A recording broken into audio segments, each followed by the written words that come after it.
Welcome back to Flying Tiles. I'm really glad you're here. In this video, I'm going to show you how to practice American Mah Jongg with 4 racks. A Charleston, real passes, real decisions, and the closest solo setup I know to actual 4-player game. These 4 little guys sitting over here on the left are joker magnets. They actually have magnets embedded in their backside so they can stick to any metal. And then on the right-hand side, I have labeled the racks east, south, west, and north. At the end of the video, I have a diagram on how to pass during the Charleston when playing solitaire. But verbally here, so we passed east to south, south to west, and west to north, and then north down to east when we're doing a right. And then across, we do east to west, and we do south to north. So again, when we're passing right, we go north to east, and then east to south, south to west, and west to north. So when you go right, you go rise up, meaning the passes go right up or rising up the racks.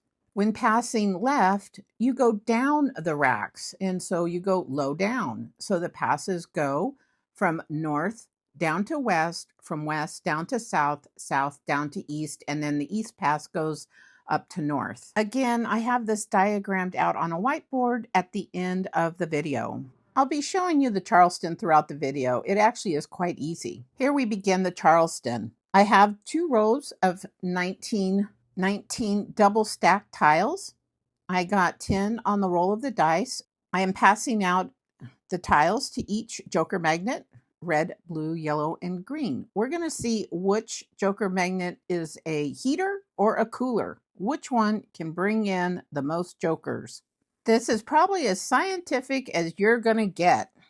Okay, so that stack there is going to be the first stack that I'm going to pull from. And then that's the last stack that I'll pull from. Of course, you can have your tiles any which way you want, in a bag, neatly stacked, or messy mahjong style. I just like to have things neat for the video. East with the red joker magnet has 14 tiles. Blue, which is our south, has 13 tiles. West, which is our yellow, has 13 tiles. And north, which is our green joker magnet, has 13 tiles. Don't forget that you could pause this video if you want to take a closer look at the tiles that were dealt. What I have off to the right there are the discards that I chose. And so see, I'm passing them up and then down. So going for the right pass, that's rise up. I'm seeing which ones fit. Okay. Here I've got a strong bam section. Well, I have a pair of 3s, 4 and 6. I have a pair of 3s also in the crack. So I have 2 cracked, 3 cracked pair. Just looking up here, making sure that I'm going to be, for the over, that I'm going to be not helping anyone and making sure that I strengthen my hand. So for the over, remember, east goes to west, south goes to north, just like regular play. All right, so I don't want to pass dragons together, and I don't want to pass like tiles together. This hand, this first hand, east, gave me a bit of a think, if you will. Just what do I want to do? It looks like I have lower numbers, so I'll probably stay with the lower numbers there. 5 crack, I guess I chose, because I don't want to do 7s together. Definitely not 7 dots together. So I chose a 7 dot, a red dragon, and a 5 crack for my across. So this is my across and my over. So west and east, there I go, exchanged it. North and south, there I go. I did my Charleston pass. Okay, let's assimilate. Oh, very nice. Okay, so I got a 2 bam there. So I'll probably be passing the 7 dot, 1 dot in east. That's a good pass. And then 1 bam and south. Yeah, I think that's south. And then a 4 dot. And then here I'm going to be passing. Oh, I'm keeping that one. Okay, very good. That went in nicely.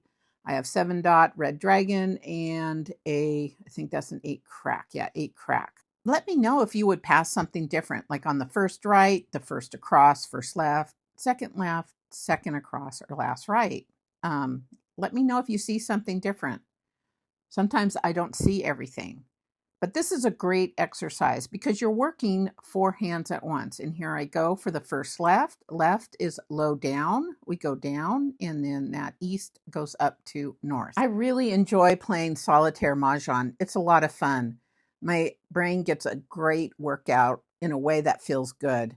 So let's see. Okay, I had it. Very good. So I'm assimilating some of the tiles. They're working out for some of those hands. And for east, I am going to pass those same tiles. I don't see any tiles that would benefit me. And we are going to do a second left. Now remember, when you're doing a second left, this is the time that you really should remember what you passed on your first left. So let's see what I'm doing. Okay, so I'm wondering about the dot. Or the soap. I don't like to pass soaps, but it really is the best pass for my hand because I've got a 7 crack, 8 crack, and a 9 crack. I don't want to pass any of those. All right, so that looks like that's going to be my second left. And left is low down, and the east goes back up to the north. So left is low down. It's an easy way to remember. And I think visually you can see how easy it is too. And I'm looking at my across. What am I going to do across? So across, again, is south to north, east to west, as you do normally. So looks like I'm not changing up a whole lot. I'm not assimilating a whole lot. I just had a long edit there, so let's see. All right, so we're going from north to south, south to north, east to west, west to east. And all right, so I got a 6 dot, 7 dot, and then a red. And we are doing our last right. So on the last right, remember, you can do a blind pass too. I'm going to keep the length of my decision process in as I'm looking through each hand. Let me know if you see something different, if you would pass something different on the last right. I'm always up for a good conversation. All right, here we go with our last right. Right is right up, rising up, and then north just goes down to east. Let's take a look and see how these passes affected each hand. So I have a 2 dot north and red. I have a 1 dot east and a 6 crack. I have a 4 dot, 1 bam, and a south. Okay, I'm keeping that 4 dot. And then up there north, I have a soap, a red, and a 3 crack. Okay, it looks like my blue joker magnet took a tumble, but he is back up and running, working. These are my optional crosses. I think I have a bit of a mishap, so there's an edit. I think my joker magnets wanted to go on lunch, but I wouldn't let them. So I'm pushing the dragons over because I don't want to pass those. So that 3 crack, I just have 1 optional cross. And here they are, the optional crosses. They're assimilated in. These are my hands going into the game. I'm counting my tiles, and I've got 14 tiles for east, which is good. And then I have 13 tiles for the rest. So east discards first, and then the south seat pulled an 8 crack, keeping the 8 crack and discarding. There are going to be a few quick edits where I just move around some of the tiles. So I also want you to note how I place the tile in the rack and let go of it. And then I do my discard. Have your discards ready on the right-hand side. So you drop that tile in the rack and pick one of the discards you've already designated. That way you can stop and look around and see if you want to do a joker exchange on your next turn. You won't miss it. You also will keep up with the pace of the game. So be sure that you have your discards organized. When you pick your tile, drop it into the rack, grab that discard, and name the discard. That's how you keep up a good flow with the game. And oh, another joker there. All right, the red joker magnet is on the job. So far, he's the heater. I also want you to know there's a mistake in this gameplay. So it's not here yet, but it's coming up. All right, so I was looking at that yellow magnet, which is yellow joker magnet, which is west. I'm getting a good hand there. So I have a pair of flowers, a pair of 2 dots, pung of 3 dots, 4 dot, 5 dot. So I think I'm going to be able to create a good hand with that. It's just, am I going to want to keep those flowers or not? Which way am I going to be going with a hand? I'm looking at the north, which is the green joker magnet, just kind of assessing what I have.